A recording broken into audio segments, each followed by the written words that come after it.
Welcome to the Beer Can Cold Podcast with your hosts Will Merritt and JG Van Graan, a podcast where the suction line is always beer can cold. Take it away, boys. Thanks, Dougie. We're back. Thanks, Doug. We took a week off. No, you took a week off. I don't know if I would call that taking it off, but we were out of town. Oh, come on, man. I know how those go. They're fun. You were off. Cheers. Cheers. Welcome back to the world headquarters of the Beer Can Cold podcast out of Chapel Hill, North Carolina, and Charlotte, North Carolina. Guests, where are you at the moment? Right now, we are in Bonita Springs, Florida. So, trifecta calling on the world headquarters here. So it's going to be a fun one today. We have some really fun stuff to talk about. Our guest is Kevin and Kelcey, and we'll get them to introduce themselves here in just in a minute. No, wait, we have to go back. Ryan. Okay. That's a joke between me and Well, I. you were trying to call me Kevin all week. Damn it. Just the first time. Hold on. Okay. Thank you, Will Merritt. See, that's the perfect start off. No. Love you, brother. All right. We'll start that over again. So, no, we're happy to have a couple of guests. Kelcey and Brian. I'm sorry. Kevin. Kelcey, You're Kevin, going to start calling him Kevin, Kelcey. See what I started?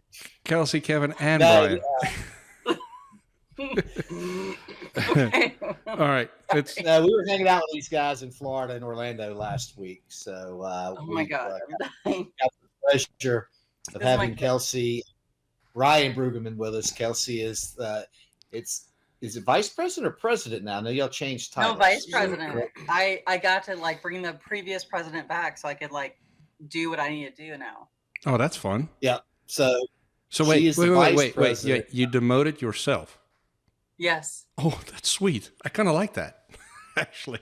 How do I do that? People really, they question me about it, but it's I'm also a part owner.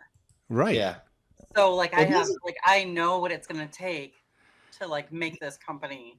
You know what I mean? Yeah. Doesn't the vice president really run the show? It's true. It's you're the neck that turns the head wherever it needs to go, right? It's my wife. Yeah. My wife's the vice president. The position I'm in right now, yeah. That's right. That's the way it goes. Yeah. All right. So I'm sorry. I know what I need to do to make this company worth what it needs to be. Yeah. Well, I'm sorry, Kevin. That's now Brian. I apologize for that. That's my cohort Will's fault because he emailed the paper. It's Ryan. Ryan. So now it's Brian. Brian. We have Brian, Ryan, and Kevin. I love it. So we're just going to call you George. Is George okay? He has a brother named Brian. That's another story. So, all right. Well, a great start to this podcast. And this is why I love what we do because it is a lot of fun. So, but I did want to, Will and guests, ask for just a second here. And I don't want to bring the energy down, but I do need to share something with you guys and something with our audience because I need some help. Last Monday, well, let me back up. We hired a lot of young people from the community college. They work for us part-time. We pay for their tuition, and then they work the rest of the time they go to school. So one of these young men that we picked up, Jonathan Waugh, is just one of those men. If you meet him, you see Polynesian ukulele playing, smiling guy that always hugs everybody, and just a great kid. He's 19 years old. Actually, I think he just turned 20, but always a smile, Christmas time, we handed out bonuses, and he couldn't believe he got one. Big smile, hugs and tears, and just always he'll walk in my office and make me stand up from my desk and give him a hug. That's his MO, right? So he's a great kid. Monday he didn't feel great, so he ended up going to the urgent care. They told him that they couldn't help him there. He needed to go to the emergency room, and when he got there, we got a call about midday that said that he is in bad shape and there's cancer all through his body. So it's shaken our company a little bit. A lot of the the owners and a lot of the employees have been by to see him. He's in induced coma at the moment. They're really trying to work on him. There's some surgery coming and stuff. So the only reason I bring it up is I'm going to post the GoFundMe for his family on the bottom of the podcast. If you guys could, whoever's listening, whoever can donate something, every little bit helps.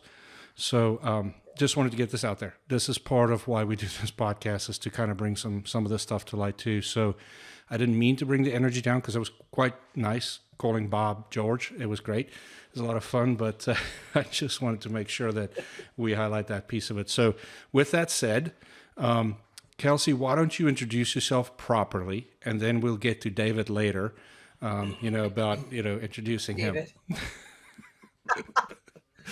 Oh my God. I'll get you a beverage, Ryan. I should. Because my name's going to change 4 times before this is over. Well, it's fun. Yeah. It's more fun better that way. to have Well, I mean, I'm going to introduce myself in a second here, but Sure. we invited him because he is kind of the celebrity of the group. Oh, I know. So We're we'll getting get there. we're We'll get getting there to in a that. minute. So I agree. notice that I'm calling him He is different a names. celebrity. Well, no, notice I call him different. I'll tease it. I call him different names because I'm 800 miles from him. I wouldn't call him different names in front of him. See, that's how it works. So, no, Ryan, sorry about all that. That's Will's fault. You can talk to him about No, it it's later. okay. I take full blame. No, I thought it was perfect for him to join us because he also gets what we're all doing here. Yes. Yep. I agree I'm with that. Kelcey Brueggeman. I'm the Executive Vice President of Business Development and Sales for SBE. I started out with SBE as the general manager. I was the president for 4 years also, but the most recently I became the executive vice president and brought back the previous president. And that's a whole longer story that we can get into if you want to. Sure. But really, because SBE is about helping contractors grow, obviously, and we bring contractors in to coach and train them. But my role is more about also developing the relationships with not only all the distributors out there, the vendors out there, the manufacturers out there, but finding the right contractors, if that makes sense, because we can't help everybody. Right. We help a very specific contractor that's ready to grow. Yeah. That's who fits what we do, but it's about just really elevating this industry, Right. which is what I think we're all about and why I'm here. Yeah, and it's actually awesome Yes. because I met you many moons ago when I was still Yes. with distribution. And one part of the success of my territory was getting people in front of you. Because I think at one time I had 3 contractors with you guys, and those guys exponentially grew. And I know, Will, you also had some Right. people that you sent Kelcey's way, right? Yep. Yep. Yeah, it was. I've always been a really big fan. Full disclosure here, where we are at Moore Brothers, when I came here, they had a coaching group here, but I tell them about you all the time, Kelcey, just so you know. Oh, Yeah. thank you. They'll eventually switch. No, So, well, the guys were with us is really good too, and they're like part of the family too. But at the same token, everybody here knows about SBE because I talk about it a lot. So our head sales guy here is very competitive, and he goes onto your website constantly to find out who he's beating, even though he's not part of your program. So I had to send him the picture of the guy that won it this year. I just screenshot and sent it to him, and he's like, "Man, don't send me this stuff." Like he gets all annoyed, but it's part of it, right? yeah. It makes We it love fun. the competitive edge of it. Yeah. They all love it. Yeah. And they support each other, which is what I love the most. Yes. As competitive as they are all part of a group that helps lift each other up. Right. And that's what I think it's about. So let's start this way, right? So I'm a contractor with about 10 employees. So walk me through what qualifies me to become a customer of yours and for us to get into a partnership. It's a good question.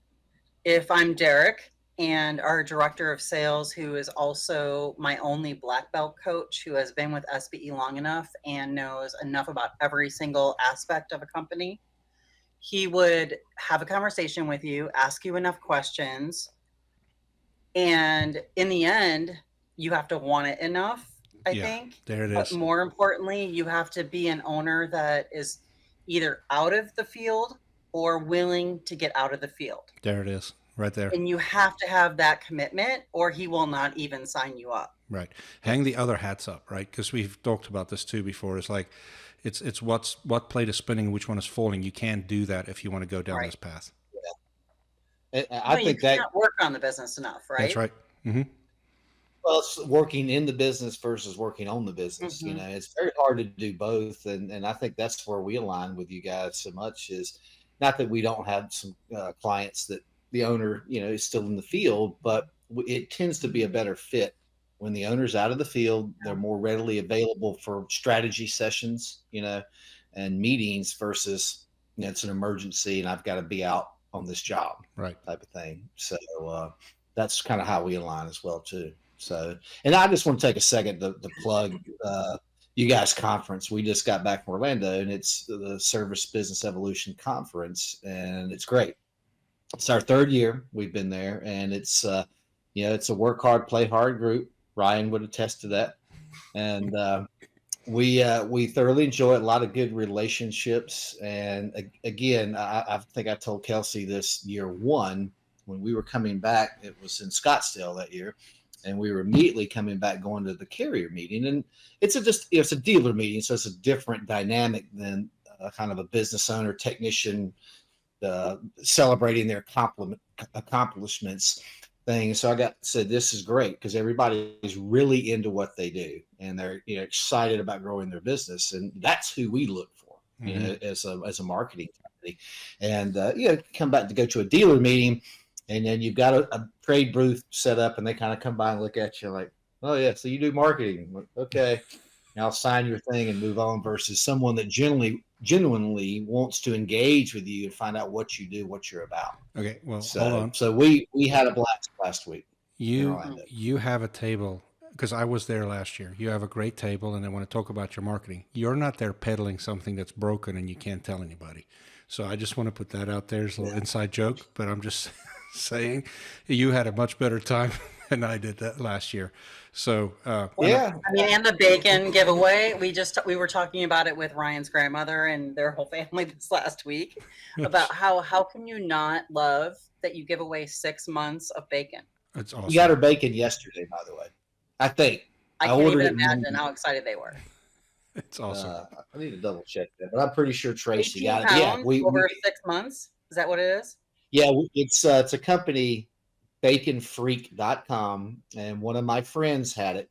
And so my wife got it for me for Christmas, like 6 months. That's what we gave away. So you get 3 packages, like 3 pounds. Actually, I think bacon's not a pound anymore. It's shrinkflation. Mm-hmm. So it's 14 ounces, but you get 3 different kinds delivered to your home once a month. Comes in like a freezer pack. So it's usually frozen or close to, but you never know what you're going to get. So it's nothing better than to get something you can eat. Either booze or food in the mail is the best thing to receive. Oh, it's Christmas year round. She'll get 3 packages of bacon. Ryan, Brian, Todd, Kevin, Kevin, whatever, whatever it's like, 220, 221. But no, we give it away, and we actually dressed up, and there's video and photographic evidence. So we dressed up as bacon. I love it. That's actually Everyone loves your giveaway. So most popular. Hang on, I got to show this. If it'll come through, this is. This is Jen's new photo. Are you still doing hot sauce? On my phone. That's good. Yeah, we're still doing I like it. Well done. By the way, I changed Ryan became one of the most popular because he's the bourbon guy with all the other bourbon guys, and he completely fits the mold of all these contractors and Will, of course. Yeah, we enjoyed our bourbon Wednesday night. We had a nice dinner, nice quiet dinner. Was this the Wednesday night that we were supposed to record a podcast? I feel like yes. Correct. That's awesome. Yep. No, I got the text. Yep. I knew where you were, and I was like, no, good. I need the night off because girls rugby season started, and that's all I'm doing right now. So I'm screaming at teenage girls. That's, kind of my MO for the next 4 months. So, and anyway, I needed a night off. It was good. So when you guys decide to work with a contractor, tell me about that onboarding process, because I'm sure it's a deep dive into financials. It's a deep dive into understanding the business and then coming up with some KPIs. Because I guarantee you, and tell me if I'm wrong, 90% of the people you talk to don't even know what a P&L is half the time. That is true. Yep. But I feel like we make it pretty simple. Yes. It's more about what their average ticket is now and how many maintenance agreements they have now and what it could look like. Yes. And we do a very simple math formula with them to show them what their business could look like with the current people, trucks that they have now, as if they didn't add any more calls, any more people, any more trucks. This is how SBE can impact you now if you just slow down your calls and let us train them. Right. And I think that's what's most important, because everybody thinks when I join a training company or a coaching company, I have to invest a bunch of money. I have to add a bunch of trucks, a bunch of people. I have to hire. No, you don't. You just need to slow down on what you have and let us help you maximize and make your people the most productive they can be. And that's what we're really good at. Yeah, we started smarter, not harder, right? Yeah, Yep, no kidding. exactly. We started doing that here, so we're heavily focusing on our service department this year. Install department's doing really well, and then the kitchen department we're revamping, and then we're starting a plumbing department. So it's a little busy over here. But I make a tech scorecard, and at the end of every month, it goes on all the televisions in the building, and the techs can kind of see where they are. But instead of focusing on revenue, we started focusing just on average ticket, on percentages, conversion percentages, and then leads coming into the building. And I'm kind of playing a little bit with the 4DX philosophy, and what that kind of means is like, don't focus on the big number, focus on the little things that can change the big number. And so we just, in February, which is a really horrible time of year for us actually, the guys was $1 on average, $1 below the ticket average we want to be. And so it's just because my service manager just started doing coaching just on that piece of it. Hey, we're just going to focus on average ticket. What can we do to get it up? And I'm telling you, it's so powerful. And I've sit in on some of the coaching you guys do, and it's really powerful how you guys work with these technicians. I feel like when what happens after they attend our training is that most of them will say it was a breath of fresh air, because they normally hate training, right? Because they feel like it's about selling. Yes. And no technician wants to be a salesperson. Right. None of them do. And as a matter of fact, they hate it. And when they go into a technician meeting, most service managers will say, how many thermostats did you sell this week? How many, what did you, why didn't you upgrade this? Why didn't you do that? It's not about beating them down. Yeah. It really is about teaching them a customer service process. Right. So when people say that we teach selling technicians at SBE, they couldn't be more wrong. Mm-hmm. It is about a customer service process. Capturing a customer through a maintenance agreement, number one, no matter what. Yes. And if you can't get that maintenance agreement, then you're going to invite yourself back to systems that are 10 years and older, and we teach them how to do that. Right. Because that's way cheaper than advertising. It just is.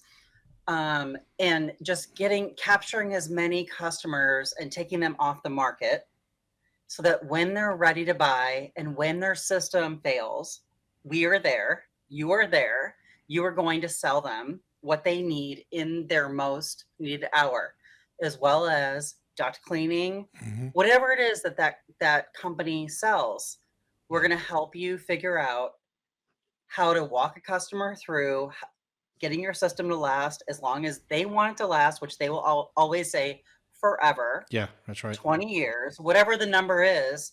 Here's what that's going to take. Here's how I can help you. It's not about, let me sell you something you don't need. It's about, let me help you make that system last as long as you want it to last. Period. Yeah. Let it be their decision. That's refreshing. Right. It's refreshing. Exactly. Yep. Yeah, we and actually, so when we hire here, we've beaten this horse to death on this podcast already, but we do the discs, and what I'm finding is the people that we tend to hire is very low Ds. They're not the drivers. They're not the, have to make a decision now. We are really hiring people that's conscientious, people that is not high pressure, and it's really showing, right? And actually the revenue is just fine. I don't need to beat a customer down every time I walk through the door. I just want to make sure they're happy with me, because if they're happy with me, they're You going to tell have to 4 other want to people. take care of them. Yeah, absolutely. No, I agree. It's a great approach. And then you guys sometimes bring people to your location for training, right? In the Phoenix area? I would say, yeah, it's usually the larger companies that come into Phoenix, but anyone is welcome to come into Phoenix. We have we have a $500,000 training center in Phoenix that George Brazil uses, that they will take all of their managers out of the field for a complete day. We don't charge anybody for it. Wow. Anyone can come in and ask them any question they want, walk through the school, walk through the training, see all of it, take pictures of it all, copy it if they wanted to. There's no fear of that. They just want to give back to this industry and help other contractors do what they've done and help customers in the time they need help. Yeah. Well- And the training facility is quite impressive.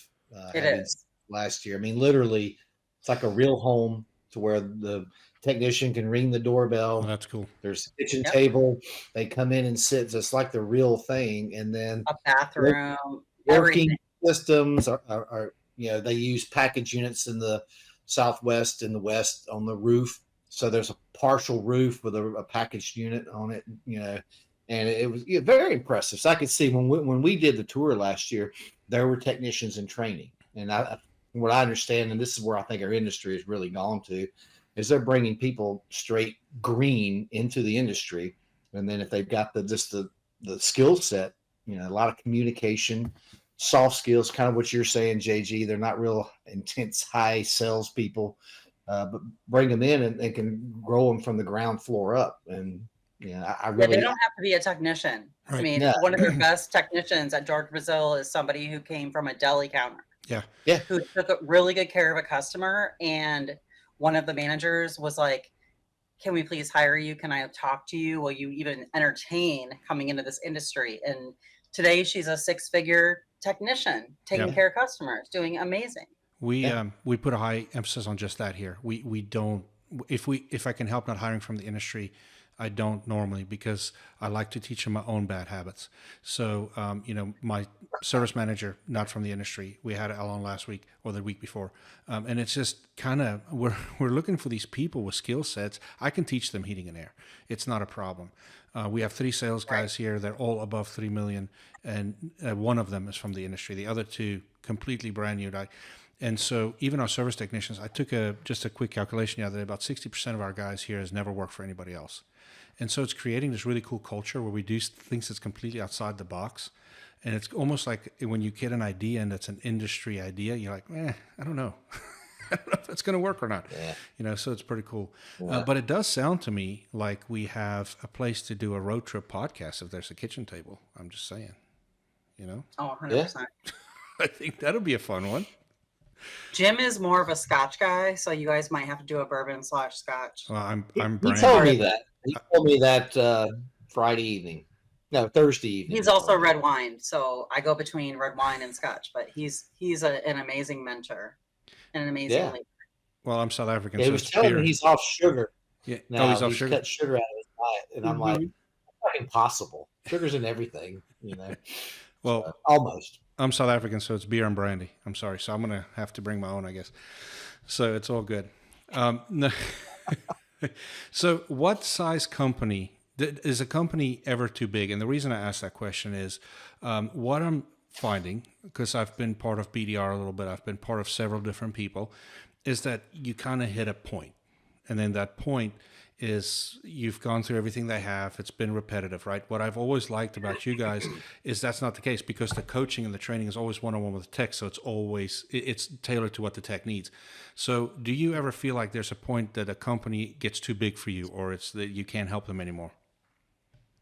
That's a good question. I would say they're never too big. Right. They're probably too small, if anything. Yes. Okay. Because too small, they're not. They're working too hard in the business to be able to work on the business. If they've been with BDR, that's a perfect company for us because their financials are clean. They come Yes. into SBE. They also should be able to afford us Right. if they're working with BDR because they're working on their financials and their bottom line. But quite honestly, half the time they come in and they're still not double digits Right. when they're with them. So for us, they're double digits within 1 year, or SBE didn't do their job. That's awesome. That's number one. Right. If you're not double Is that kind digit of an- net profit 1 year, we didn't do our job. What were you So gonna is say? that kind of an internal SBE rule, or kind of something y'all strive for? That's kind of, hey, yeah. We do, is that because the public? first thing that we work on is pricing, and then maintenance agreement side of it, and the average tickets. And we should be able to make an impact in your company within those first 3 to 4 months to start that wave to happen to where you should have your first $1 million tech within 1 year, no matter what, Yeah. if they follow everything we ask. So to kind of take it further, I would say, again, if they're doing BDR and they're doing it the right way, they should be able to afford them and us. And they are amazing at P&Ls. We are good at we will help you with P&L. We will show you George Brazil's P&L. We will make P&Ls fun and easy for your team. I think that's what we're also known for. I will give you a good example. Carrier, in their last national meeting, hired SBE to do the P&L training, and hired BDR to do the leadership and sales training, which is opposite of what both of us do normally. Oh, wow. But I love it because contractors need a choice and they need change. Yeah. They don't need the same thing all the time. And because I say that because contractors will stay with SBE for 2 years and leave and come back after a year or two. You know, they'll bounce back and forth. So I feel like they crave change, if that makes sense. But I love that Carrier recognized that we're also really good at teaching financials, because they have to watch all of our classes and all that to approve us. So that's the only reason they would have even had us at a national meeting. And I heard that BDR was very upset about it, which is even funnier because we don't care. Like, I think BDR is an amazing company. And I think they're the best at it. I will say that, but I think it takes years of P&L training with them to be at your top. Yeah. You know what I mean? Like P&L, if it makes sense, education doesn't mean you're going to be able to be double digits. Do you know what I mean? Like, we're focused on, you need double digit net profit and you need it within a year, period. You know, and what's kind of sad, It's not that hard. What's kind of sad in our industry a little bit is, so I went to a BDR class 2 weeks ago, just continuing ed stuff. And so we were talking about a big section on P&Ls, and I had to do P&L by fire. So where I previously worked with Virginia Air, we did have some coaching a little bit on how to read that stuff, but it was really starting here 8 months ago that I had to do some self-education and really buckle down and understand P&Ls. And it's been, I didn't think it'd be fun, and I really enjoy it. So they bought me. And not everybody does. Well, right? They bought me a coffee mug. It's over here. It says, I have a spreadsheet for that, because I'm the spreadsheet king around here. And the reason spreadsheets are awesome. Well, spreadsheets are awesome because I suck at math, and it does it for me. So it's all good. But I was talking to the coach, because we are right in the middle of figuring out allocations. We're late. So I should have done the allocation configurations in December. I didn't, we couldn't get to it. So now we're trying to sort it out. And there's literally, I'm not lying to you, 5 different ways to figure allocations. They told me one way. I figured out, several different people I trust, I would talk to, I'd call, how do you do allocations? Everybody was different. So finally, I did some more research, and I came up with a way that actually worked really good for us, but it was completely different from the BDR stuff. And the reason I'm talking about all this is that that's what's so hard a lot of times for people that step into my position, especially if they may be hired that's not from the industry. Luckily, I had some background, but it's like, there is 7 different ways to figure everything, and not all of them are right. Some are right, some is wrong. And so luckily here, we have some very smart people, and so we do what's right for us, and we run our P&L that way, and we know kind of internally what that needs to look like. But it's tough if you're a guy with 10 guys, you just got out of a truck, you're really starting to run your company, you want to go figure out allocations because you have an install department and a service department, and there's 7 different ways to do it, and you're like, I don't know, and that's why I think you guys are so valuable. Is if I'm getting to that point where I'm getting out of a truck and I have my technicians and I can start really focusing on my business, this is a no-brainer for me. Yeah, you need a coach because typically the heat and air guy was an installer or service tech said, "Hey, I'm going to quit working for somebody. I'm smart enough to do this myself." So they did not have a playbook. That's where you guys come in. That's great. Well, and the other sad thing is this our industry is now flaunted with coaches. There's 5 million coaches for heating and air. And I last year on the circuit, I would ask one guy, I was like, so what's your background? Automotive sales. You're a heating and air coach. Like, where is this coming from, right? And so that's the thing is you guys actually understand heating and air because you came from a heating and air company. And I think that's a big deal too. I agree. Yeah. So should we switch gears and go away from heating and air? Or should we I feel like we need to talk a little bit to the celebrity over here. I know. Stop. Because I agree. That's what I've been waiting for. No offense, he is Kelcey. way more fun than me, and our contractors love him too. Okay. Yeah, we can circle back. So Ryan. For sure. So Ryan, I did Google you yesterday. So he's Googleable. Dude. It's quite a bit of information out there. So Well, look, the FBI stuff doesn't count. well, I did make it through a Secret Service background check back in 2020. I guess I'm okay at a certain rally, but we won't go any further than that. But, no, Ryan Brueggeman. Again, I got to spend some time with both he and Kelcey last week, and he put up with me. So at dinner and other places. So again, thank you for being on. And we want to hear more about you. So let's just take it from there. Give us a little background. Give us a 30,000-foot view down to street level. Well, I'll give you the Cliff Notes version, which is so I've been in the cycling industry, bicycles since the age of 12. My father and my mother owned the largest bicycle shop in the Midwest, and they kind of franchised out, and I started working for them until age 18, when I decided to join the Navy. And I spent my first 4 years in the Navy. I got out, opened up bicycle shops of my own, and then 9/11 happened, and I was recalled back to active duty involuntarily. And once I got there, I decided to kind of just stay and ride out the rest of my 20 years wherever I was at. I took either a part-time job or a management position in a bicycle shop on the side, and I retired in 2014 here in the Phoenix area, I should say. And before, I would say he did 9 tours. Don't discount it. He was he was special warfares. He did 9 tours, spent so many years overseas.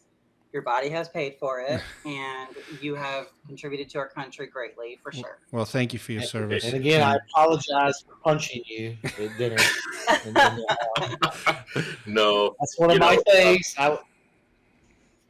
She tries to give me a whole lot of credit, but no, you deserve it. But so I retired from the military in 2014, and I was in Phoenix at that time and started managing a few bicycle shops. And in that time, I got involved in mixed martial arts and became a mixed martial arts referee. And so, I kind of set some goals for myself and decided I wanted to be a UFC referee. I wanted to ref in the top promotions, and I accomplished that goal. So I got to ref in the UFC and Bellator and LFA and some of the top promotions out there in the country.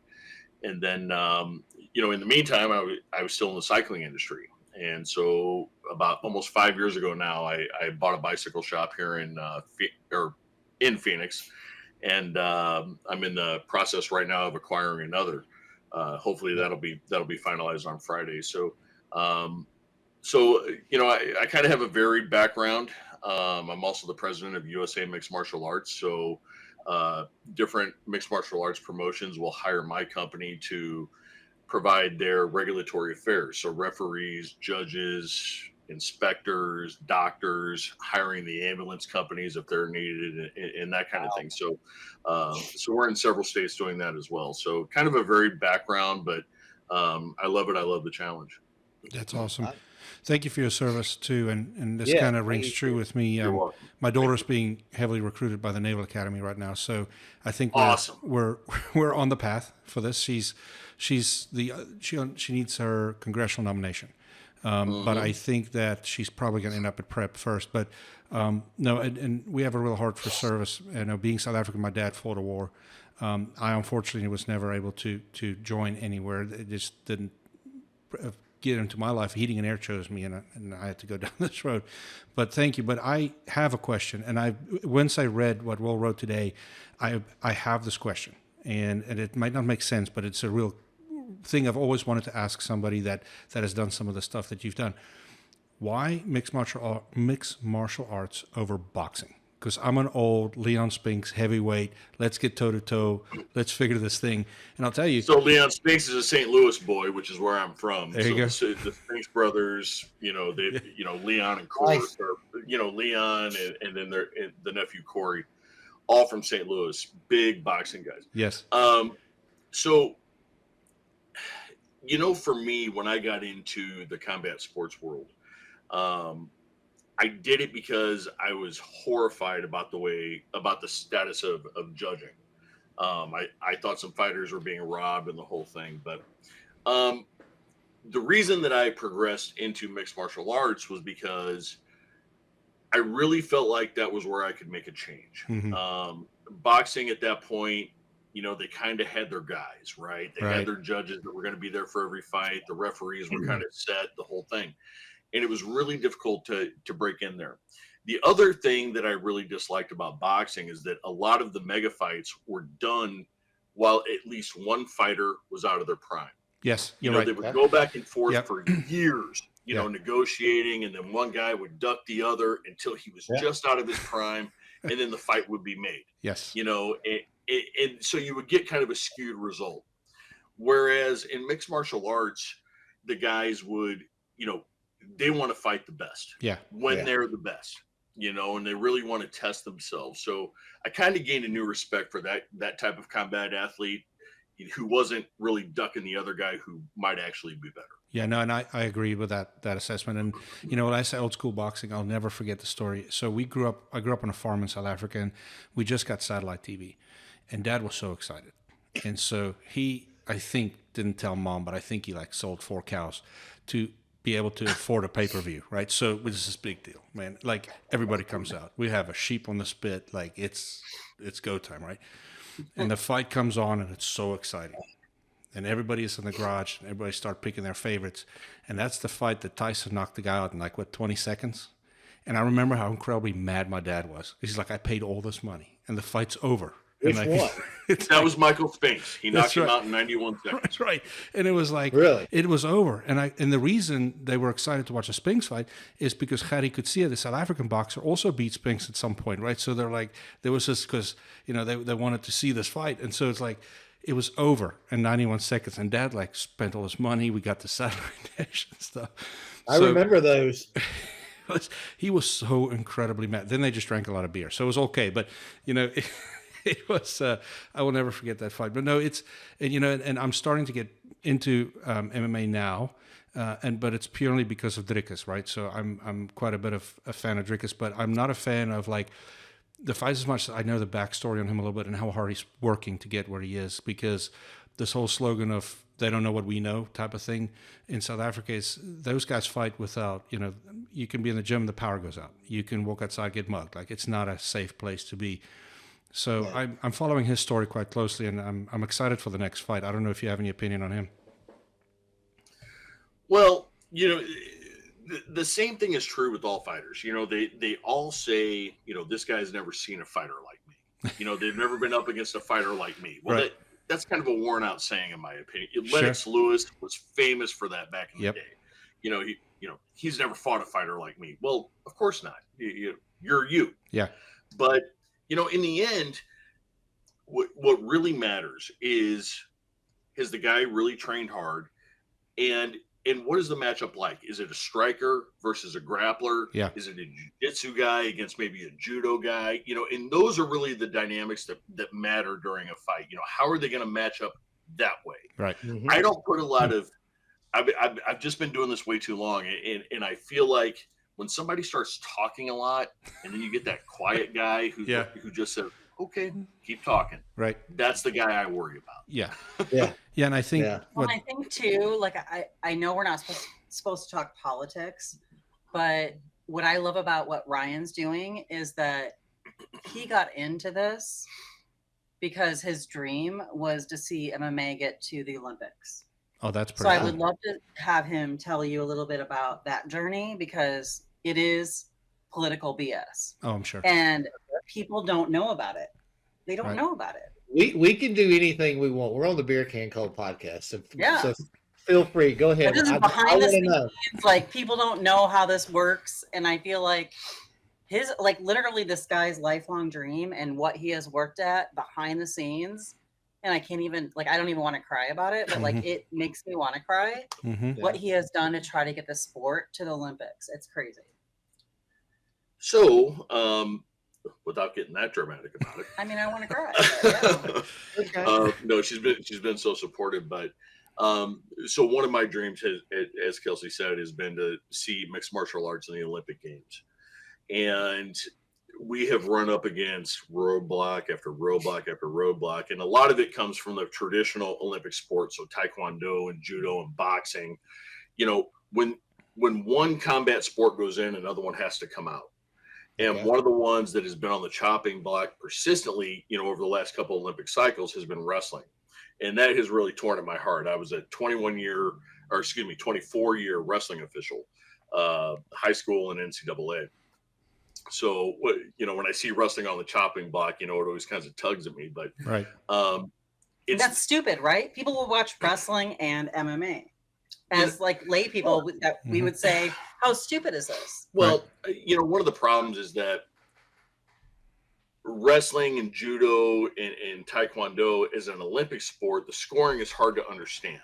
You know, you don't understand what a point is versus a stalling call or whatnot. And wrestling is the same way, because wrestling is a predominantly European sport. But when it comes to a fight, you know who's winning for the most part, right? You know at the end of a round who's walking back to a corner and they're all bloody and they're tired. You know who won that round without having to understand the intricacies for the most part. Right. And that's not necessarily the case in wrestling and in judo and taekwondo. So I think the sport of MMA is a little bit more exciting. The action is more exciting for the most part. 100%. So I really wanted to see that in the Olympic Games. And so the question was, how do we let fighters fight every day over a 5-day period to win a gold medal, right? Because most fighters in the UFC, when they sign for a fight, they're training for 3 months for one fight, and then it's over. And then they're recouped for 3 months, right? How do we get a guy who's willing to compete for 5 days, make weight every day, pass medicals every day? That's a special kind of athlete, right? Yeah, and they're out there. So we started this process in Europe, and we had world championships and the whole thing, and these fighters were out there. And because they were amateurs, because we were trying to make this look like an Olympic sport, you know, we kind of restricted the rule set, right? So no elbows, no knees to the head, you know, that kind of, no twisting leg submissions. But we made them wear shin guards. We made them wear a heavier glove. They were in rash guards instead of, you know, bare chested, the whole thing. So we really kind of took it and made it look like almost Olympic boxing, you know, where the guys are wearing a shirt instead of being bare chested. They wear headgear in boxing. So it looked like an amateur sport. And that was really the key. So we tried that. And, you know, up until I would say 2 years ago, it was really successful.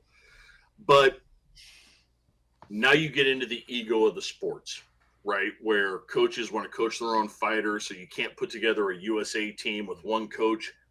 Every fighter wants their own coach, you know, and money really becomes an issue. So that's really where the sport is now, you know, trying to overcome those obstacles. But I am super optimistic. I'm really hoping that in LA 2028, that amateur MMA is going to be in the Olympic Games. So that's been my focus in combat sports for the past been your dream. Almost 10 years. Well, and Where is the IOC for this, Ryan? I mean, So are they that close? Are they talking with you guys? Or it's a really good question. So,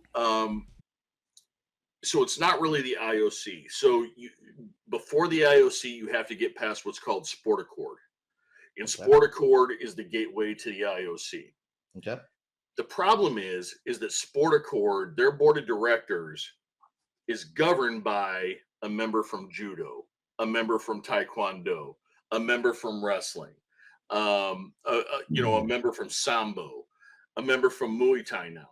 So when they see a sport such as MMA that's going to come in and possibly replace one of them, right, that's where the roadblocks really begin. Radar goes up, and they're like, "Nope." That's where I was saying the politics. Yeah, Well, I bet I bet. Yeah. So that's really been the roadblock, and you have to get past Sport Accord to get to the IOC. That's kind of the gateway. So, but another problem when it comes to getting the public familiar with all of these sports is that, when was the last time you saw Olympic wrestling on the television? It was probably at 2:00 in the morning if you saw it at all. right. So I wouldn't watch it anyway. Sorry, it would. No. Right. So, But you would watch MMA maybe. 100%. No, 100% you would. Right. So they tend to put these different combat sports on during weird viewership times, where somebody's in bed or where the bulk of the audience is going to be asleep. So it's really a disservice to the athletes.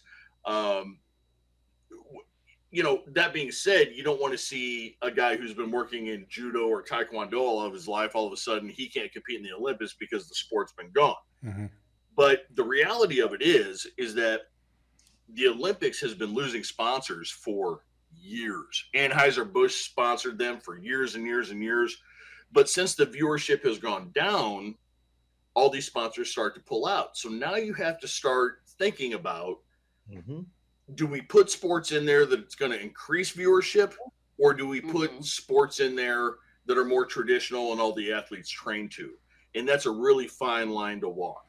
Well, see, that's why they added rugby a couple of years ago, right? Kind of in my vein, the stuff I'm involved with, because sevens, which is a form of rugby, took off in popularity, especially in the U.S., and it's booming. And so therefore, it's the viewership thing, right? And so now you have some of those, one of the, and I'm sure she's popped up on your stream, she's a very famous women's rugby player here with something over 1 million followers on Instagram, but she's the face of the sport now. But it was all, the Olympics kind of catapulted that some more. And the viewership, but to your point, those games are all played during the day, right? In peak watch hours. Yeah. So, I think the biggest hurdles that we have are overcoming the traditional sports that want to stay in no matter what, and realizing that there's a whole new viewership, a more active viewership that can come in and not only increase TV viewership, but bring new sponsors, bring new life to the Olympic Games, bring more excitement.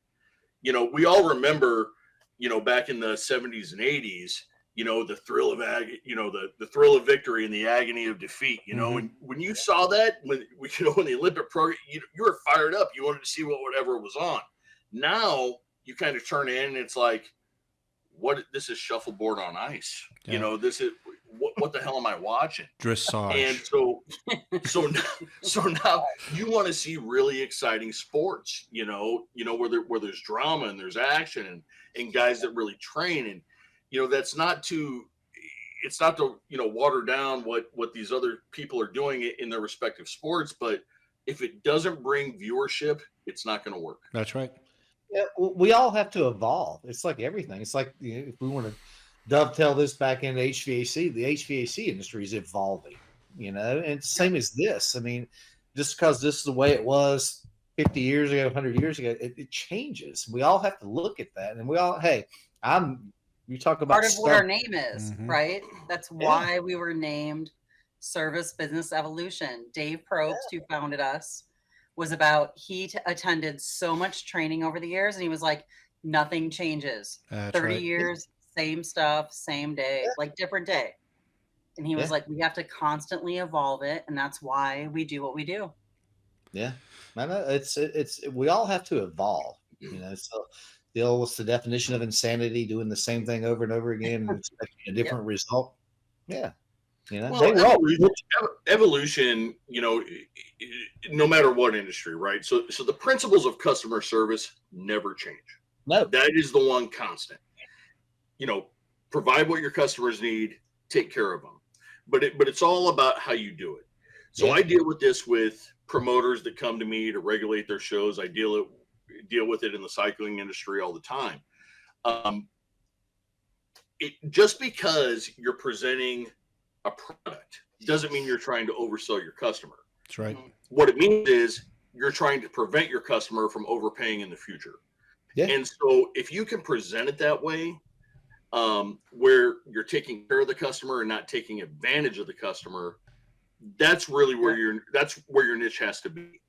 And so many times when you present that to a new business owner or even an existing business owner, and you say, start suggesting these things, they don't like it because they go, oh my God, my customer's going to freak out. No, it's up to your customer to refuse that. That's right. Laying the groundwork.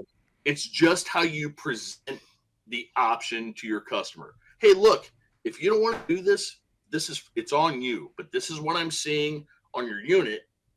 We need to replace this because if we don't, it's going to cost you triple in the future. It's up to you what you want to do.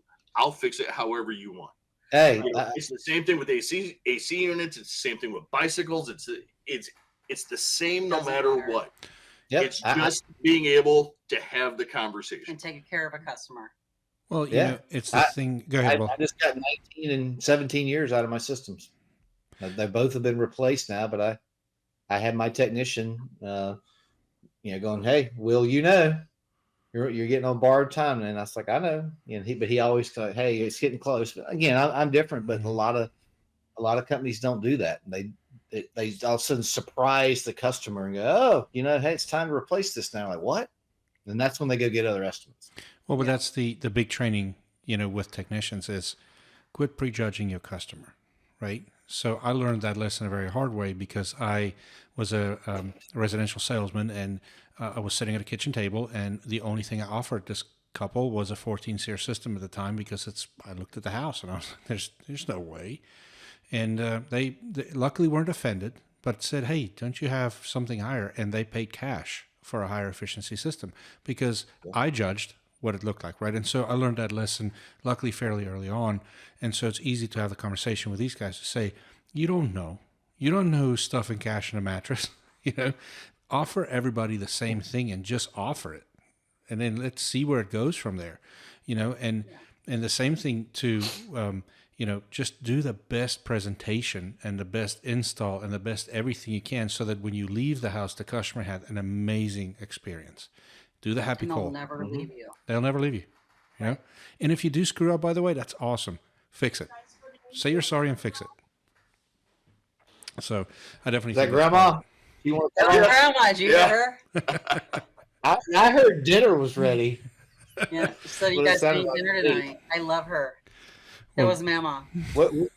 What is she cooking? Number one. We haven't asked. We haven't asked tonight. We do know that we have banana cream pie. We have banana cream pie, I'm sure, and I think we have a whole bunch of leftover fried chicken from last night. Which, by the way, oh boy, she is awesome. She's awesome. Good at fried. All right, so black iron skillet. Is that how she's cooking it?